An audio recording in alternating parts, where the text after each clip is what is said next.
በዚህ ዘመን እንዳለን አብዛኛዎቹ የኢትዮጵያ ክርስቲያኖች ከባድ ችግር ውስጥ ያለ የለም። ይመስለናል ባለጸጎች ይሆን፣ ይመስለናል መንፈሳዊዎች ይሆን፣ ይመስለናል ጥሩ አምልኮ ላይ ያለን በሃይማኖታችን ትክክል ይሆን። ሃይማኖታችን ራሱ ትክክል ነው። እኛ አምላኪዎቹ፣ አማኞቹ፣ ተከታዮቹ ግን አይደለንም። እኛ ባለጸጎች እንደሆን ይሰማናል፣ ግን ድሆች ነን፣ የተራቆትን ነን፣ ምስኪኖች ነን፣ የማናስተውል ነን ክርስቲያኖች። የእግዚአብሔር ቃል የሚነግረን ይህንን እና ምንድነው ይሄ በራድ ወይም ትኩስ አለመሆን የሚለውን ሊቃውንት ሲተረጉሙ አንድ 3 ትርጓሜ ሰጥተውታል አባቶቻችን። አንደኛ በራድ ወይም ትኩስ እንዳይደለህ አውቃለሁ ሲል ለማንኛውም አማኞቻችን የሚተረጎመው የመጀመሪያ እምነታችንን የተመለከተ ነው። እምነታችን አሁን እንዳጠቃላይ ሲታይ በወልድ ዋሕድ በክርስቶስ አምላክነት ማመናችን ትክክል ነው። በቅዱሳን ምልጃ፣ በጸጋ መንፈስ ቅዱስ፣ በብዙ ነገር እንዳጠቃላይ እምነታችን ከላይ ሲታይ አለን ኦርቶዶክስንን። ከውስጥ ግን በሕይወታችን ስንመረመር በምንጸለየው ጸሎት፣ በምንጾመው ጾም፣ የእግዚአብሔርን ቃል በመስማት እግዚአብሔር ከኛ ጋር ስለሚያደርገው መግቦት፣ ጥበቃ፣ ድነት ግን ባዶዎች ነን እና ከላይ የሆነ እምነት የሚመስላለን፣ ከውስጥ ስንበረበር ደግሞ የለንም። ወይ ጨርሰን አልካድንም፣ ወይ ጨርሰን አላመንም። መካከል ላይ ልብ ያለ የሚያስጠላ ሁኔታ ላይ ነው ያለን። በማህበራዊ ሚዲያ ስንከራከር፣ ስለ ቤተ ክርስቲያን ስንናገር እንዲሁ የበቃን ነው የምንመስለው። የጠነቀቅ እምነታችን የገባን የተረዳን እንመስላለን። ምንጠቅሰው ጥቅስ፣ ምንጠቅሰው መጽሐፍ፣ ምናቀርበው አስረጃ አናጣም። በገቢር ግን ከቅዱሳን ጋር ራሱ በጸሎት ተገናኝቶ መጠቀም ደግሞ ምንም የለንም። ከላይ እንደምንናገረው አይደለንም። ሰባኪዎቹ እንደምንሰብከው አይደለንም። አስተማሪዎቹ እንደምናስተምረው አይደለንም። ምዕመናኑም እንደሚናገረው እንደሚለጥፈው ስዕል፣ እንደሚጠቅሰው ጥቅስ አይደለንም። እምነታችን ከአንድ አማኝ ከውስጡ ከልቡናው ሊገኝ እንደሚጠበቅበት ያለ እምነት የለንም ክርስቲያኖች። ልብ ያልነን ማዕከላዊ ነን። ጨርሶ ያላመነ እኮ አንድ ይሻላል። ወይ ደግሞ ጠበቅ አድርገን ይዘን ራሳችንን መርምረን የገቢር እምነት ማለት ምን ማለት ነው? ቢያንስ የሚያስደርግ ማለት ምን ማለት ነው? እንደ 100 አለቃው ቃል ብቻ ተናገር ብላቴናይም ይፈወሳል ብሎ አምኖ የሚያስደርግ፣ እንደዚያች ከነናዊት ሴት ከውሾቹ እንዳንዱ ቁጠረኝ፣ ውሾች ከጌቶቻቸው ማዕድ የሚወድቀውን ፍርፋሪ ይበላሉ ብላ የሚያስደርግ እምነት፣ እንዲህ ያለስ እምነት እያለ ጌታ ያደነቃቸው። የሚያደርግ አለ ገባሪ ማለት የሰናፍጭ ቅንጣት ታክል እምነት ቢኖራችሁ ይህን ተራራ ከዚህ ተነቅለ ሂድ ቢትሉት ምን ይሆናል? ግድ የለም ተአምራት ማድረጉ ይቀርብን። ቢያንስ ለምነን ማግኘት የምንችል ለምንድን ነው የማናገኘው ይላል የእግዚአብሔር ቃል። ለምሳሌ ወንጌሉ ላይ ይላል፣ ማርቆስ ወንጌል ምዕራፍ 14 ላይ በጸለያችሁና በለመናችሁ ጊዜ የለመናችሁትንና የጸለያችሁትን እንደተቀበላችሁት አድርጋችሁ ቁጠሩ እመኑ ይላል። ያን ጊዜም ይደረግላችኋል ይላል። ለምንድን ነው የማይደረግ ካል እየለመንም ይደረጋል ብለን አናምንም። እምነታችን መካከለኛ ጠይም ነው፣ ልብ ያለ ነው። ክህደትም አይደለም እምነትም አይደለም ክርስቲያኖች። እና እኛ ለዚህ እኮ ነው ጌታ ልተፋህ ነው። ምክንያቱም ልብ ያለ ይተፋል፣ ያስታውካላ፣ ገብቶ አይስማማም፣ ጤና አይሰጥም። አንዱን ብትሆን ይሻለኝ ነበር፣ ትኩስ ወይም በራድ በሆንክስ መልካም ነበረ አለ። አይደለንም እኛ ወይ ከሃዲም አይደለንም አማኝም አይደለንም። በእውነት አስቸጋሪ ነገር ላይ ነው ያለነው ክርስቲያኖች። ይህም ብቻ አይደለም። በእውነቱ እንደው እምነታችንን አሁን ስናየው 2 ጥቅሶችን ማንበብ እፈልጋለሁ። ቅዱስ ጳውሎስ ለቲቶ በላካት መልእክት ላይ ምዕራፍ 1 ቁጥር 16 እንዲህ ይላል፣ እግዚአብሔርን እንዲያውቁ በግልጥ ይናገራሉ። እኛን የሚመለከት ነው። እግዚአብሔርን እንደሚያውቁ በግልጥ ይናገራሉ።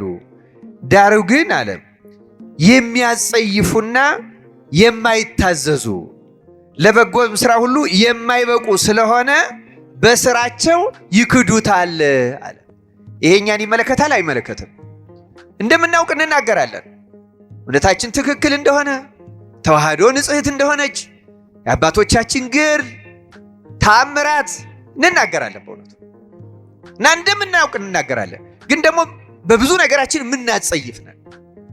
የእግዚአብሔር ቃል የሚወቅሰን እንደዛ ብሎ ነው እና በምን ያለ ከእውቀት ሲታዩ፣ ከንግግራቸው ሲታዩ፣ ከምስክርነታቸው ሲታዩ እግዚአብሔር እንደሚያውቁ በስራቸው ግን ይክዱታል። እኛ እንደዚህ ያለን ወይ በስራችንም ጨርሰን እንመን ወይም ደግሞ በእውቀቱም ጨርሶ መካድ ይሻላል እኮ። አሁን መካድ ጥሩ ነው ለማለት አይደለም የምናገረው።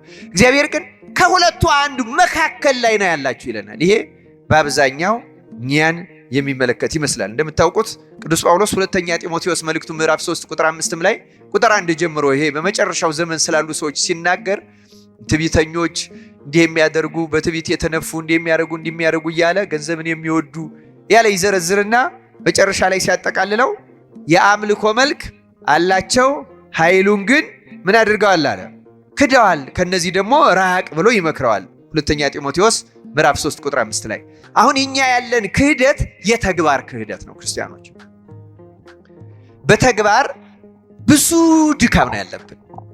በእውነተኛ ሕይወት ክህደት ይገኝብናል። ከላይ ሲታይ ደግሞ እምነትም አለን እና በጣም አስቸጋሪዎች ነን። ልይዝህ አልችልም የሚለው ለዛ ነው። በዚህ በራእየ ዮሐንስ ላይ መካከል ላይ ያለን ስለሆን አስቸጋሪ ሆነን ተገኝተናል ማለት ነው። ሁለተኛ ደግሞ በእውነቱ ይሄ ለብታ የሚባለው ስንጠመቅ ይልቁንም ደግሞ በሜሮን ስንታተም ሀብተ መንፈስ ቅዱስ ያድርብናል አያድርብንም? ያድርብናል። ጸጋ መንፈስ ቅዱስ ያድርብናል እና ጌታ ያቺ ሀብተ መንፈስ ቅዱስ ሙቀተ መንፈስ ቅዱስ ሆና ሙቀት እየሰጠችን በሃይማኖትም በምግባርም ኃይል ያለው ሙቀት ያለን ቅንዓት ያለን ለጽድቅ፣ ለቅድስና፣ ለእውነት፣ ለንስሐ ቅንዓት ያለን ለአምልኮቱ ቅንዓት ያለን ሆነን ያቺ የመንፈስ ቅዱስ ሙቀት እስከ ዕለተ ምጽአት ከኛ ጋር እንድትኖር ይፈልጋል። እንዲያውም እሱ ራሱ መድኃኔዓለም ክርስቶስ ሉቃስ 12:49 ላይ ስለዚህች እሳት ሲናገር በምድር ላይ እሳት ልጥል መጣሁ አለ ይላል። ምን ልጥል መጣሁ?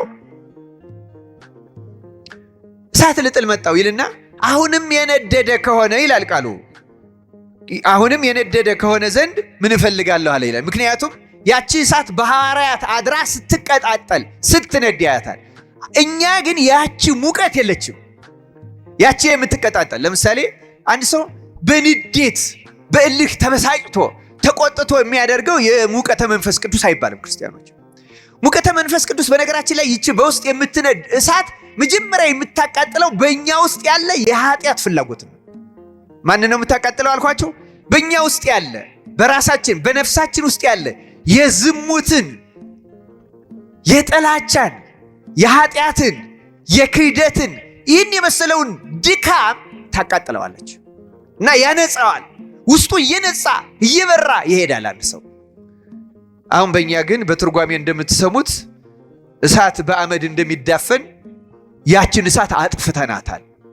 እንዲያውም ቅዱስ ጳውሎስ ይህን በተመለከተ አንድ ሁለት ጥቅሶችን ከተናገረው ልጥቀስ። አንደኛ ተሰሎንቄ ምዕራፍ 5 ቁጥር 19 ላይ መንፈስን አታጥፉ ይላል። ምንን አታጥፉ? በጥምቀት ያገኛችሁትን መንፈስ፣ በሜሮት የታተማችሁበትን ያን የንጽህና መንፈስ፣ ያን የቅድስና መንፈስ፣ ያን እውነትን የመለየት መንፈስ፣ ያን ከእግዚአብሔር ጋር የመኖር መንፈስ፣ ያን የእግዚአብሔርን ቃል የመውደድ መንፈስ፣ ያን የንስሐን መንፈስ፣ የመታዘዙ መንፈስ አታጥፉ ይለናል። እኛ ውስጥ ግን ጠፍቷል። አሁን ያለው መንፈስ የምን መንፈስ እንደሆነ እናውቀዋለን።